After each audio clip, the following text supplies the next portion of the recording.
চারদিকের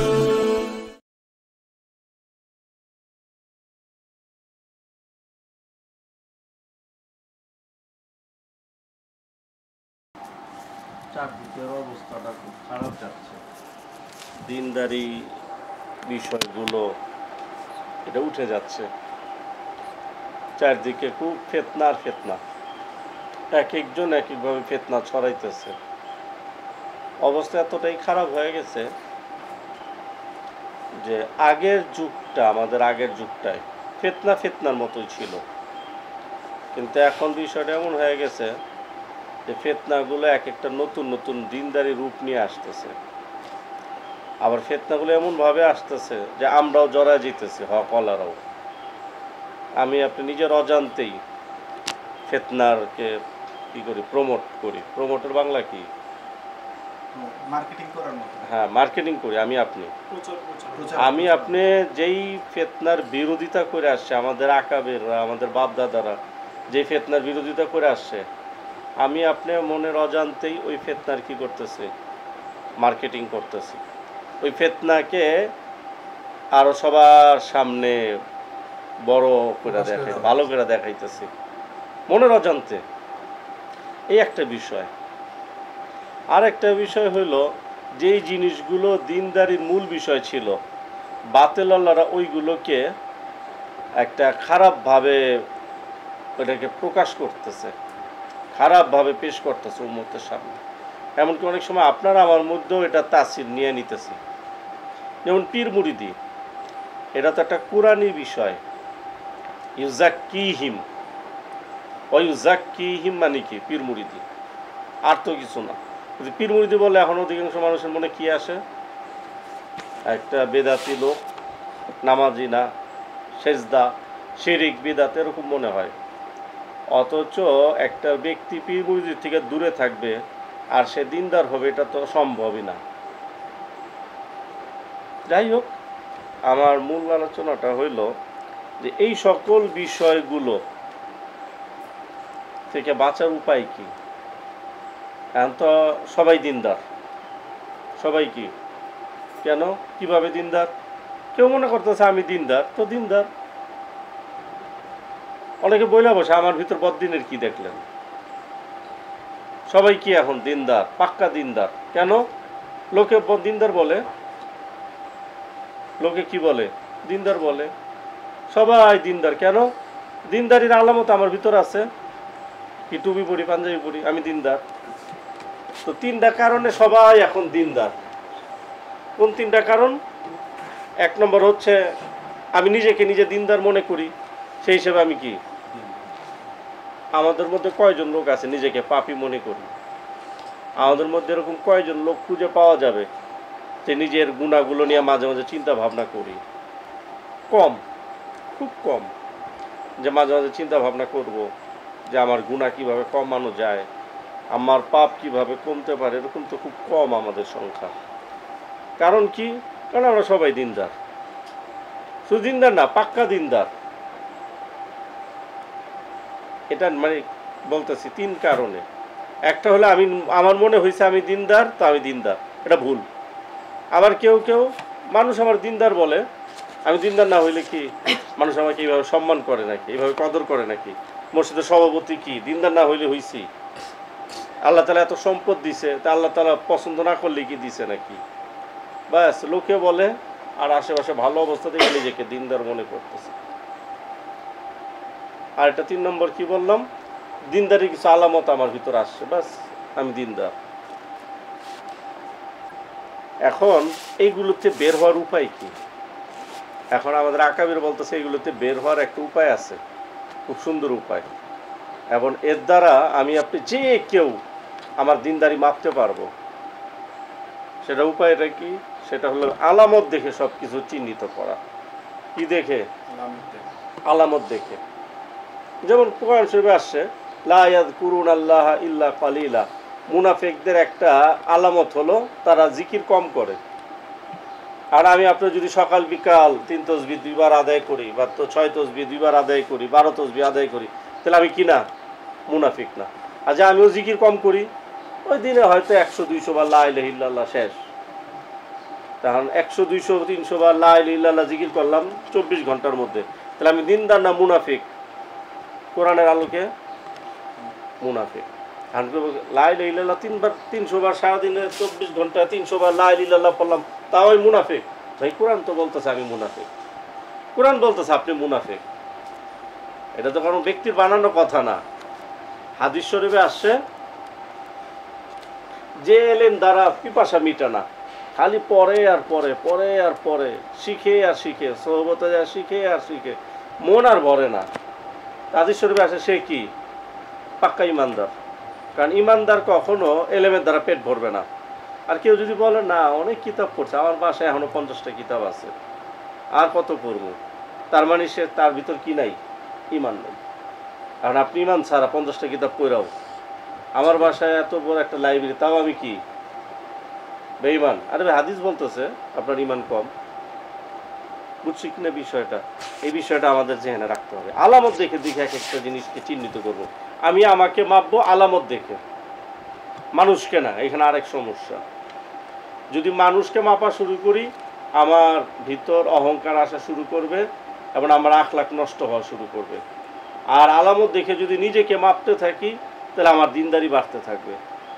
আল্লাহর রহমতে এমন দিনদারি বাড়বে যে এক সময় জামানার গাউস কুতুব আল্লাহ তাআলা বানায় দিবেন, জামানার আব্দুল কাদের জিলানী রহমতুল্লাহ আলী বানায় দিবেন।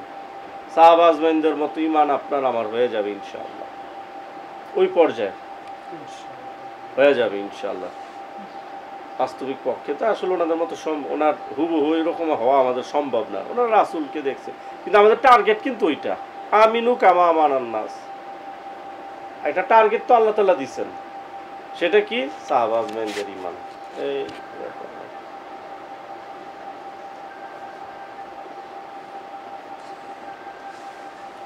হ্যাঁ, হযরত ওসমান রাদিয়াল্লাহু তাআলা আনহু বলেন 5টি অভ্যাস মুত্তাকিগণের আলামত।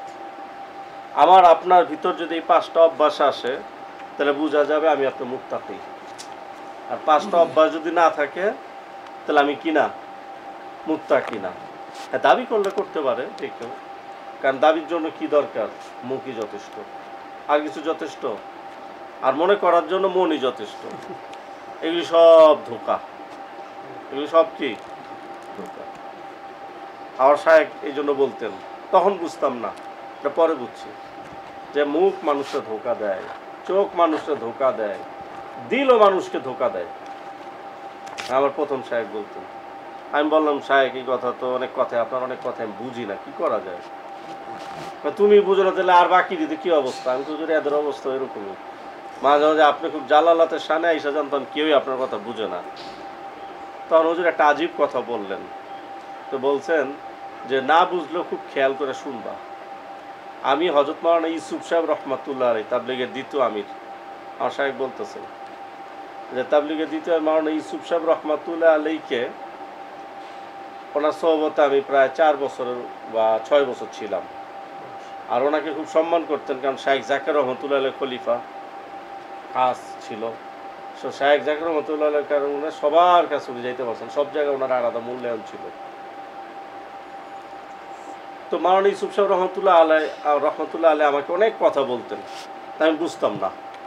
তাই মাওলানা ইউসুফ সাহেব রহমতুল্লাহকে বলছি এই কথাটা, মাওলানা ইউসুফ সাহেব রহমতুল্লাহ বলছে শুনতে রহ বা খেয়াল করে শুনতে থাকবে, এরকম কিছু বলছে। ওই কথাগুলো আমি 13 বছর পরে বুঝছি। ও মাওলানা ইউসুফ সাহেব রহমতুল্লাহ এই বিষয়ই তো বলছিল। কয় বছর পর? 13 বছর পর।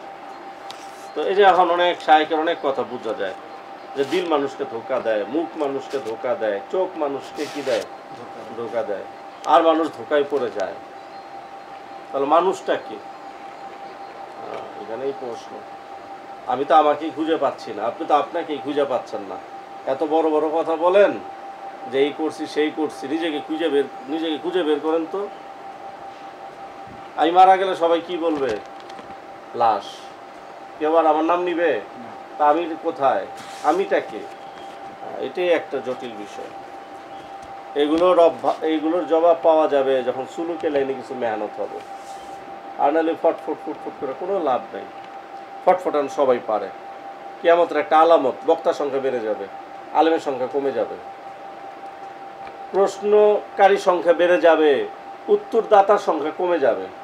আর অনেকে কইব ওই উত্তরদাতা এখন তো সবাই প্রশ্ন জবাব দেয়, আলেম না সেও একদম আইসা পড়ে, হ্যাঁ মাত্র কলেজ পড়ুয়া আছেন অনেকে ইউটিউব শায়েক এক একজন, তারা তো জবাব দিতেছে, এগুলো জবাব না। মানে আসলে জবাব আসলে জ্ঞানের সাথে এলমের সাথে জবাব দেওয়ার সংখ্যা কমে আসবে। আল্লাহ রসুল সাল্লাল্লাহু আলাইহি সাল্লাম একবার সাহাবাজদেরকে বলতেছেন যে ইন্নাকুম আসবাহতুম ফি জামানিন, হে আমার সাহাবীরা, তোমরা এমন একটা সময় আছো, এমন একটা সময় অতিবাহিত পার করতেছো যে উলামাদের সংখ্যা বেশি, বক্তাদের সংখ্যা কম, প্রশ্নকারীদের সংখ্যা কম, জবাব দানকারীদের সংখ্যা বেশি। অতএব এই জামানায় আমল উত্তম এলেমের থেকে। সায়াতি আলান নাসি জামানুন, অতি শীঘ্রই আমার উম্মতের উপর এমন একটা সময় আসবে উলামাদের সংখ্যা, মুফতিদের সংখ্যা কমে যাবে, বক্তাদের সংখ্যা বেড়ে যাবে। এখন তো ঘরে ঘরে বক্তা হয়ে যাচ্ছে, যারই ফেসবুক আছে সবাই কি বক্তা, তাবলিগে যারা যাচ্ছে তারাও বক্তা হয়ে যাচ্ছে, ইঞ্জিনিয়ারও বক্তা হয়ে গেছে, ডাক্তারও বক্তা হয়ে গেছে কি না, অশিক্ষিতও বক্তা হয়ে গেছে, অন্ধ ব্যক্তিও বক্তা হয়ে গেছে, হিজড়াও বক্তা হয়ে গেছে। কোনো কারণে বা কোনো দুর্ঘটনায় একজন নারী পুরুষ হয়ে গেছে, সেও বক্তা হয়ে গেছে। আল্লাহ তাআলা কারো 26 ইঞ্চি বানাইছে, সেও কি হয়ে গেছে, বক্তা হয়ে গেছে। অন্ধ ব্যক্তি কালেকশন করতো মসজিদে, সুর টুর তো ভালোই, টান টুন তো ভালোই দেয়, এও বক্তা হয়ে গেছে কি না। এরকম শিশুও কি হয়ে গেছে, বক্তা হয়ে গেছে, নাম হয়ে গেছে কি শিশু বক্তা। এই বক্তার সংখ্যা বেড়ে যাবে, একটা সময় আসবে বক্তার সংখ্যা বেড়ে যাবে আর আলেমদের সংখ্যা কি হয়ে যাবে, কমে যাবে। বক্তার সংখ্যা বেড়ে যাবে, আলেমদের সংখ্যা, প্রশ্নকারীদের সংখ্যা বেড়ে যাবে, জবাব দানকারীদের সংখ্যা কমে যাবে। আল্লাহ রাসূল বলছে ওই জামানায় আমল থেকে এলেমটা ভালো, আমল থেকে এলেম ভালো। ওই জামানায় এলেমের প্রতি গুরুত্ব দিতে বলছে। এলেম যেখানে উদ্দেশ্য বলছে ওইখানে এলমের শরীয়ত, এলমের তরিকত উদ্দেশ্য। কারণ এলমের শরীয়ত ছাড়া এলমের তরিকত এটা হলো খারাপ, আবার এলমের তরিকত ছাড়া এলমের শরীয়ত এটাও কি খারাপ, দুইটাই দরকার। এখন আসেন আমরা যে হযরত ওসমান রাদিয়াল্লাহু তাআলা আল্লাহ রাসূলের জামাই, যার উপাধি ছিল যুন-নুরাইন, দুই নূরের অধিকারী, উনি বলছেন যে 5টা অভ্যাস এটা মুত্তাকিদের আলামত। যদি 5টা অভ্যাস আমার আপনার ভিতর থাকে, আমি আপনি মুত্তাকি। মুত্তাকি মানে আল্লাহর ওলি, আল্লাহর প্রিয় বান্দা। আর 5টা অভ্যাস না থাকলে আমি আপনি মুত্তাকি না। 1, ওই সকল লোকদের সোহবতে বসা যারা তার সংশোধন করে, সবসময় সকল লোকদের সোহবতে যায়, অর্থাৎ নিজের শায়েখের কাছে যায়, নিজের ইসলাহ করে। এখনকার জামানা কি উল্টা, কেউ বকা দিলে আরে তার কাছে আর যাই না, সে কোনদিন খারাপ ব্যবহার করছে, সে আমার চিনে নেই। আছেন অনেকে একটু খারাপ ব্যবহার করলে, সংশোধনের জন্য কিছু বললে কি করে, না তার কাছে যাওয়া যাবে না, সে মূল্যায়ন করে না, সে আমার চিনেই নাই, আমি তার জন্য এত কিছু করলাম, সে দিল আমার বকা। এই কিন্তু যারা মুত্তাকি তাদের জন্য এটা ভালো, মজার বিষয়।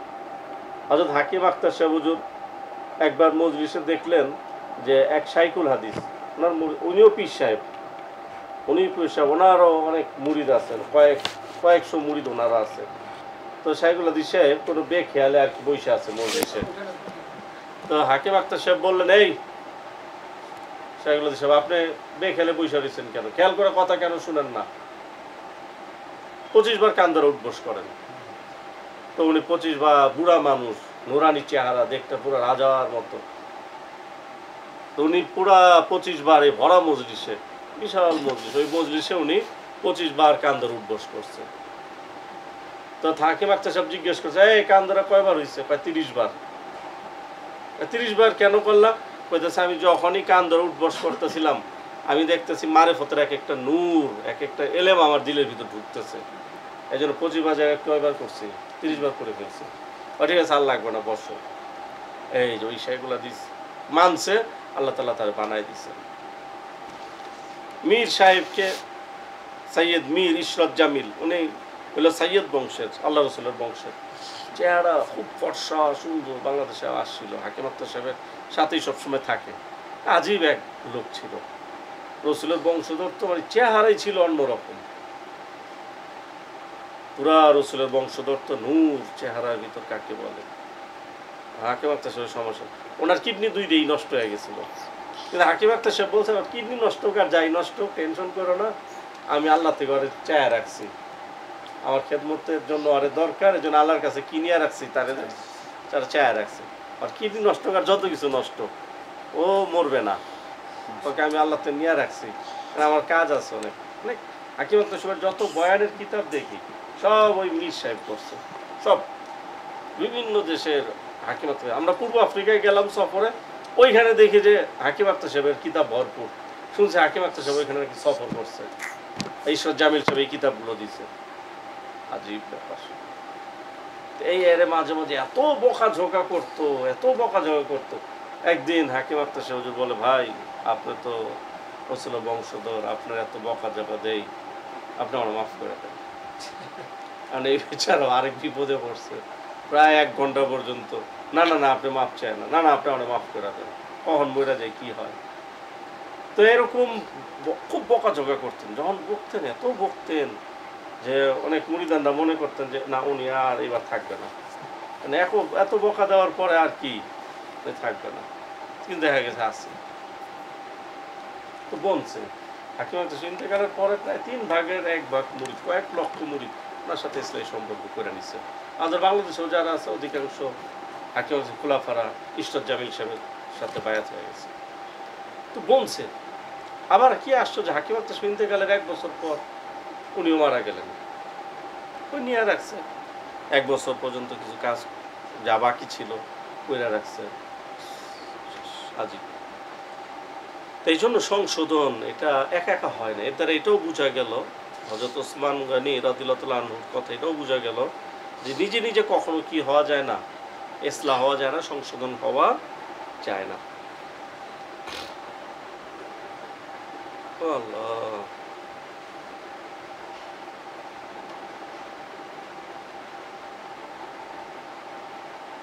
দুই নম্বর, নিজ জবান ও লজ্জা স্থানকে কন্ট্রোল করা, নিয়ন্ত্রণে রাখা, হেফাজত করা। জবান এবং লজ্জা স্থানকে সে হেফাজত করবে, এটা মুত্তাকিদের আলামত। বেশি কথা বলে এটা মুত্তাকিদের, কম কথা বলো মুত্তাকিদের আলামত, কথা কম। জবানকে হেফাজত করা, না গালি দেওয়া, না কাউকে ঝগড়া করা, অন্যায়ভাবে ঝগড়া না করা, জবানকে খুব হেফাজত করা চাই। 3 নম্বর, দুনিয়ার বড় কিছু পেয়ে গেলেও তাকে বিপদ মনে করা এবং দিনের ক্ষেত্রে ক্ষুদ্র কিছু হয়ে গেলেও তাকে গনিমত মনে করা। দুনিয়াতে খুব প্রসিদ্ধ হয়ে গেল, এটাকে বিপদ মনে করবে।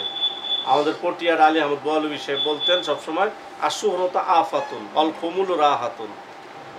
আমাদের পটিয়ার এক বড় আল্লাহর ওলি ছিলেন, এবং চট্টগ্রামের উলামায়ে কিরাম সহ অন্যান্য দেশের উলামায়ে কিরাম একমত ছিলেন উনি কুতুব ছিলেন, বা কারো কারো মতো উনি কুতুবে জামান ছিলেন। তো উনি বলতেন যে ভাই সুনাম সুখ খেতে হবে, বিপদে পড়বা। উনি সারা জীবন এটা নিজেকে লুকায় রাখছে, গুমনাম বুজুর্গ বলতেন ওনাকে, নিজেকে নিজে লুকায় রাখতেন সবসময়। আজীব ব্যাপার ছিল। কি বড় বড় আল্লাহর ওলিরা চট্টগ্রামে ছিল, আল্লাহ হয়রান হয়ে যেত, এদের জীবনী পড়লে মাথা মগজ আলাদা হয়ে যায়, কি পর্যায়ের ছিল।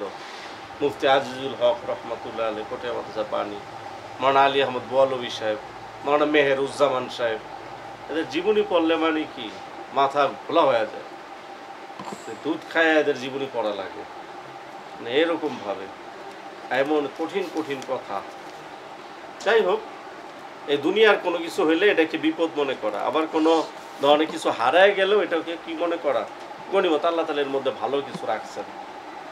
আমি একটা জিনিস আশা করছি, অনেক আশা ছিল যেটা পাবো, এটা হবে, কিন্তু হইল না, পেলাম না, এটাকে কি মনে করা, আল্লাহ তাআলা এর মধ্যে কোনো হিকমত লুকায়িত রাখছেন, আল্লাহ তাআলা কোনো কি আছে এর মধ্যে, হিকমত আছে, এটা মনে করা। হযরত মাওলানা আব্দুল কাদের জিলানী রহমাতুল্লাহ আলাইহি বসে আছেন। তো ওনার এক মুরিদ এসে বললেন যে হুজুর, আপনার ওই সবচেয়ে দামি আপনার যে কিছু একজনের সাথে কিছু ব্যবসার জন্য চিনির ব্যবসার জন্য কিছু টাকা দিচ্ছেন, আগের যুগে আর কি চিনির ব্যবসাটা খুব লাভজনক ছিল আর সবচেয়ে বড় লসও ছিল। জাহাজে করে চিনি আসতো, যদি জাহাজেই পারে আসতো তো লাভ আর লাভ, লাভ আর সব ধনী হয়ে যেত। আজ যে জাহাজ ডুবে যেত, শেষ, সব শেষ। ফার্সিতে একটা প্রবাদ বাক্য আছে, সবচেয়ে লাভের ব্যবসা হলো চিনির ব্যবসা, যদি নৌকা তীরে পৌঁছতে পারে। তো হযরত আব্দুল কাদের জিলানী রহমাতুল্লাহ আলাইহিকে বলা হইল যে আপনার চিনির যে ইয়াটা ওটা ডুবে গেছে, জাহাজটা। তো আপনি যে টাকা ইনভেস্ট করছিলেন সওদাগরের সাথে, মানে মিলে যে ব্যবসা করতে দেবেন, সব লস, সওদাগরের লস, আপনিও লস, শেষ, আপনার সব পুঁজি শেষ, সারা জিন্দগির পুঁজি শেষ আপনার। তো উনি অনেকক্ষণ চিন্তা করে বললেন, হ্যাঁ আলহামদুলিল্লাহ। তো মুরিদ অবাক, বাস আল্লাহর ওলি মানুষ আপনার। পরে কিছুক্ষণ আধা ঘন্টা 1 ঘন্টা পরে ওই মুরিদ আবার আসছে, হুজুর আপনার জাহাজ ডুবে নাই, ওটা আরেক সওদাগরের জাহাজ ডুবছে, আপনারটা ঠিকই চলে আসছে। পরে আবার চিন্তা করে বললেন আলহামদুলিল্লাহ। এবার মুরিদ বলতেছে, জাহাজ ডুবছে তাও আলহামদুলিল্লাহ, জাহাজ ভিড়ছে তীরে তাও আলহামদুলিল্লাহ, আমরা তো কিছুই বুঝলাম না। আব্দুল কাদের জিলানী রহমাতুল্লাহ আলাইহি বললেন যে দেখো, আমি যখন তুমি আমাকে বললাম যে আমার চিনির জাহাজ ডুবে গেছে, তখন আমি নিজের দিলের দিকে তাকাইলাম, আল্লাহর প্রতি আমার দিল ঠিক আছে কিনা। কিছু হারায় গেলেই তো আল্লাহ ভালো না, আমাদের তবিয়ত এরকম হয়ে গেছে। কোনো পীর সাহেবের কাছে যাওয়ার পর যদি দেখি যে ধনী হয়ে যাচ্ছি, বেচা কেনা বাড়ছে, ব্যবসা বাড়ছে, তো বাস নিজেও খুশি যে এটাই হক্কানি পীর, এতদিন পর পাইছি একটা আসল পীর। এখন সবাইয়ের কাছে যাওয়া বলবো যে আমি একটা আসল পীর খুঁজে পেয়ে গেছি, এর কাছে চলো, ব্যবসা বাণিজ্য কী হয়ে যাবে। আমার শায়েকের কাছে অনেকটা নিয়ে যেতাম, একজনে নিয়েছি, কই আপনার শায়েক কী না কত কিছু কইলেন, আমি কেন কী হয়েছে, 3 দিন ধরে তো ব্যবসা নেই। মানে নিয়ে গেছি, মানে এখন সে ভাবছে যে আমার ব্যবসা বাণিজ্য খুব তারাক্কি হবে। হুজুর কার কাছে নিয়ে গেলেন, 3 দিন ধরে তো কি নাই, ব্যবসা নেই, কিছু হইলেই বাস হুজুরে কি করবো, হুজুরে কি হইল, আর কাজ হইলেই এতদিন পর একটা কি লোক খুঁজে পেয়েছি, খাঁটি লোক খুঁজে পেয়েছি, কামের লোক না, এটা এই সবসময় আল্লাহর প্রতি দিল মুক্ত খুশি থাকে। আব্দুল কাদের জিলানী রহমাতুল্লাহ বলছে, এত বড় দুর্ঘটনার পরও দেখলাম আমার দিল আল্লাহর প্রতি খুশি, এই জন্য আমি আলহামদুলিল্লাহ বলছি। আবার যখন আমারটা হেফাজত হয়েছে, তো খুশিতে বাঘ হয়ে যায়নি যে আমি আব্দুল কাদের একটা তো কেমনে ডুবলো, আমি দিলের দিকে তাকায় দেখলাম অহংকার আসছে কিনা না, আল্লাহর প্রতি প্রশংসা, আল্লাহর প্রতি খুব দিল ঝুঁকা, দেখলাম যে না আমার দিল পুরোপুরি আল্লাহর দিকে মুতাওয়াজ্জু, যেন এইবার আমি কি বলছি, আলহামদুলিল্লাহ বলছি। তোমরা ভাবছো আমি খালি ব্যবসা বাণিজ্য নিয়ে আলহামদুলিল্লাহ, না, আমি আল্লাহর জন্য সব কিছু। কি জন্য? আল্লাহর জন্য সব কিছু। 4 নম্বর, 5টা না, 4 নম্বর, হারাম থেকে বাঁচার উদ্দেশ্যে হারামের মিশ্রণ আছে এই সন্দেহে অনেক সময় হালাল জিনিসও ত্যাগ করা। কোনো 3 রকম হুকুম আছে আল্লাহর দুনিয়াতে, একটা হলো হালাল, একটা হলো হারাম, আর মাঝখানে একটা আছে, সেটা কি মুস্তারাক, অর্থাৎ মুস্তাবাও বলে, যে এরা হালাল হইতে পারে হারামও হইতে পারে, অথবা হালাল ঠিক আছে কিন্তু হারাম হওয়ার সম্ভাবনা কি বেশি, এটাও কি করা, পরহেজ করা, এটাও পরহেজ করা। 5, দুনিয়ার সকল লোকের ব্যাপারে এই ধারণা পোষণ করা, তারা সকলেই হয়তো নাজাত পেয়ে যাবে আর আমি হয়তো ধ্বংস হয়ে যাব। একবার হাসান বসরি রহমতুল্লাহ আলাইহির কাছে এক মুহাদ্দিস সাহেব হাদিস পড়তেছিল, এক সাহাবী হাদিস পড়তেছিল যে আমি আল্লাহ রাসূলের থেকে শুনছি সর্বপ্রথম যে জান্নাতে যাবে সে এরকম এরকম। তখন হাসান বসরি রহমতুল্লাহ আলাইহি কান্না করতেছে আর বলতেছে, আরে ওই লোকটা যদি আমি হইতাম তাও তো ভালো হইতো। মাঝে মাঝে আশরাফ আলী থানভী রহমতুল্লাহ বলতো, আহা জান্নাতুল ফেরদাউস সেটা তো বহুত পরের কথা, জান্নাতীরা যেখানে জুতা রাখে ওইখানেও যদি আল্লাহ আমার জায়গাটা দিয়ে দিত, আমি আশরাফ আলী কত ভাগ্যবান হইতাম। জান্নাত তো দূরের কথা, জান্নাতীরা যেখানে জুতা রাখবে ওই জায়গাটা যদি আমি আশরাফ আলী পেয়ে যেতাম। একবার মসজিদে কে আইসা এলান করতেছে, আল্লাহর কোনো পাগল এলান করতেছে যে এই মসজিদের সবচেয়ে গুনাহগার ব্যক্তি যেন এখনই মসজিদে বের হয়ে যায়। হ্যাঁ, হাজার হাজার মুসল্লি ওইখানে এলান করছে আপনাদের মধ্যে সবচেয়ে গুনাহগার যে, সবচেয়ে পাপী যে, সে যেন এখন মসজিদে বের হয়ে যায়। তো শিবলি, হযরত শিবলি রহমতুল্লাহ আলাই মসজিদে বের হয়ে গেছে। পরে জুনায়েদ বাগদাদি রহমতুল্লাহ আলীকে বলা হইলো যে জানেন আছে কি হয়েছে, মসজিদে এলান হয়েছে আপনার খলিফা, আপনার সবচেয়ে খাস খলিফা, সবচেয়ে খাস মুরিদ যে হযরত শিবলি রহমতুল্লাহ, উনি মসজিদে দৌড় মেরে বাইরে হয়ে গেছে। তো জুনায়েদ বাগদাদি রহমতুল্লাহ বলছেন, হ্যাঁ, এই বিনয়, এই ছোট মনে করাই তাকে এত বড় বানায় দিছে। এই জন্য ভাই এই 5টা আলামত নিজের মধ্যে ফিট করা যদি থাকে, বাস আলহামদুলিল্লাহ মুত্তাকি আছি, মুত্তাকি থাকতে হবে। আর যদি না থাকে তাহলে আমি এখনো মুত্তাকি হইতে পারি নাই, আল্লাহর প্রিয় বান্দা হইতে পারি নাই, চেষ্টা করতে হবে। এক, ওই সকল লোকের সংস্পর্শে বসা যারা তার সংশোধন করে, তাদের সোহবতে বেশি বেশি যাওয়া।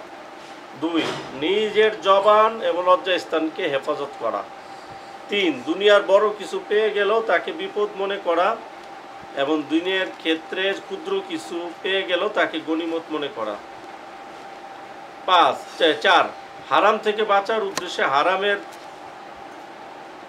সংমিশ্রণ আছে, এর জন্য হালাল জিনিসও কি করা, ত্যাগ করা। হালাল জিনিসও ত্যাগ করতে হবে। হ্যাঁ, 5, দুনিয়ার সকল লোকদের ব্যাপারে এই ধারণা পোষণ করা যে তারা সকলেই হয়তো নাজাত পেয়ে যাবে, আর নিজের ব্যাপারে ধারণা করা আমি হয়তো ধরা খেয়ে যাব, ধ্বংস হয়ে যাব। এর মধ্যে 3 নম্বর কি, দুনিয়ার অনেক কিছু পেয়ে গেলেও এটাকে বিপদ মনে করা, আর দিনের ব্যাপারে কিছু সাধারণ পাইলেও কি করা, এটা বিশাল মনে করা।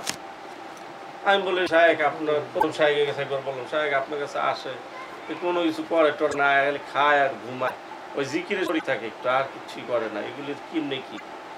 তো আমার শায়েখ বললেন যে এরা প্রতিদিন 300 বার লা ইলাহা ইল্লাল্লাহ জিকির করে, তো তা তো করে, বাস অনেক কিছু, অনেক ব্যাপার। আমি গেলাম একবার, শায়েখ অনেকে তো বায়াত হয় কিন্তু কোনো কিছু নাই, খোঁজ খবর তার আখেরা ইসলাম কোনো ফিকির নেই, ওই কিছু ওজিফা দেয় না। 500 বার 300 বার লা ইলাহা ইল্লাল্লাহ যদি কইরা থাকে অনেক কিছু, ব্যাস এটার জন্যই বায়াত করতে থাকো। যদি মনে করো বায়াত করলে 100 বারও লা ইলাহা ইল্লাল্লাহ পড়বো প্রতিদিন, তাও বায়াত করে নাও। এই জন্য আসলে এই কথাগুলো তো এরকম না, সাদা মাটা মনে হয় যে কি কয় না কয়, এইভাবে কি দিনের মেহনত চলে নাকি? কিন্তু বাস্তব তো ওই যে আল্লাহ আল্লাহদের কথা, সব সাহাবীদের কথা, কোরআনের কথা, হাদিসের কথা। এই যে এই ছেলে মাত্র আসলো, এখন এটাকে অনেক কিছু মনে করতে হবে। এমনকি মুনাজাতের সময় কোনো দিনই মজলিসে গেছে, যাইতে যাইতে কি হয়ে গেছে, মুনাজাত শেষ, মুনাজাতে খালি একটু বয়া লা ইলাহা ইল্লাল্লাহ শেষ, আলহামদুলিল্লাহ শেষ। এটাও অনেক ব্যাপার মনে করা। ব্যবসায় লাখ লাখ টাকা লাভবান হওয়ার থেকে এটাই কি বেশি। এটা আমার আপনার দিলে আসতে হবে না, এলে কিন্তু আমি দিনের কাছে শরীক হতে পারবো না। আমাকে মনে করতে হবে যে ব্যবসায় লাখ লাখ টাকা লাভবান হওয়ার থেকে ইসলামী মজলিসে একবার শরীক হতে পারা বেশি লাভজনক। এটা দিলে না আসলে কি করতে পারবো না, পারবো না, দুনিয়ার কাজে আটকায় যাব, দুনিয়া আটকায় দিবে ওই সাহালাবার মতো ঘটনা আসছে না, যে কত ছাগল বাইরে গেছে, বকরি বাইরেই গেছে, আর কি করতে পারে না, এখন মসজিদে আসতে পারে না, জাকাত অস্বীকার করে অবশ্য।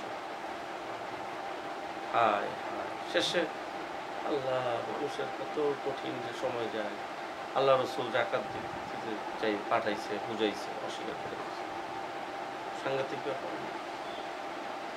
পরবর্তী সময় রাদিয়াল্লাহু যুগে আসছে ভুল বুঝে, না আল্লাহ রসুল জাকাত নেয় নাই, আবু বকর নেয় নাই, হয়তো কোনোভাবে জানতে পারছে লোকটা ভালো একটা ভুল আছে, আজীব ব্যাপার। এই জন্য সময় থাকতেই সংশোধন হয়ে যেতে হবে। সংশোধন সবাই হবে, আগে আর পরে, কিন্তু আগে হয়ে যাওয়া, তো পরবর্তী সময়টা তো কেমন হয় বলা যায় না, বলা যায়, কঠিন বিষয় না। ফেরাউন ইন্তেকাল যখন সমুদ্রে ডুবতেছে, এখন কইতাছে যে কি, আমি তাহলে ইমান আনি, আমানতু বিরব্বি মূসা ওয়া হারুন, ইমান আনবো, আনতে চাইছে, হযরত জিবরাইল আলাইহিস সালাম কাদা নিয়ে মুখে ঢুকাই দিছে, আর আজরাইল গেছে জান কবজ করো, ইমান আনতে পারে না। বড় কঠিন ব্যাপার। এই কারণ যে এও কি বলতেছিল যে আমি জাকাত দিব, ইমান আনবো, আমার এইবারের মতো কি করে তো মাফ করে দাও, না মাটিতে ডাইবা গেছে। যেন আমার আপনার যেন ওইরকম অবস্থা না হয়। সময়টা খুব খারাপ যাচ্ছে, সাবধানে থাকতে হবে। সাবধানে থাকার পরেও দেখা যাচ্ছে কত ঝামেলায় জড়ায় যাচ্ছে। আর যদি সাবধানে না থাকি তখন কি হবে? খুব সাবধান দিনের ব্যাপারে, মোবাইলের ব্যাপারে খুব সাবধানতা।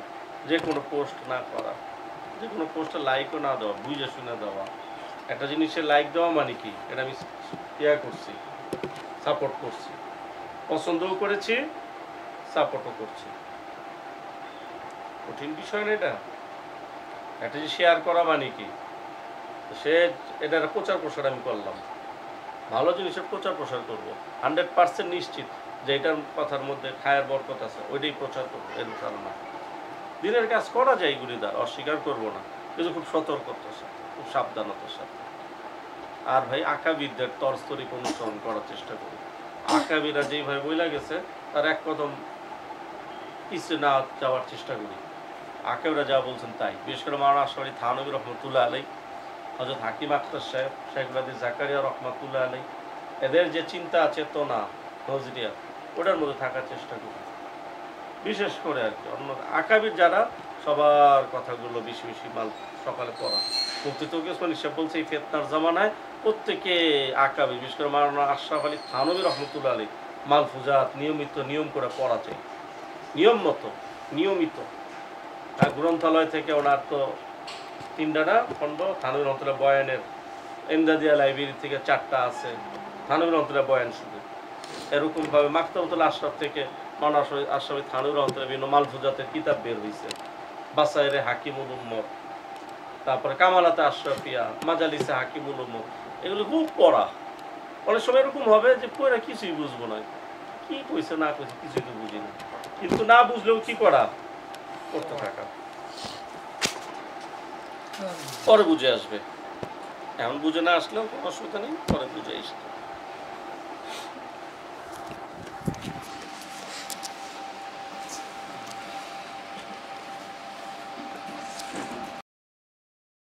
اللهم اهدنا الصراط المستقيم اللهم اهدنا الصراط المستقيم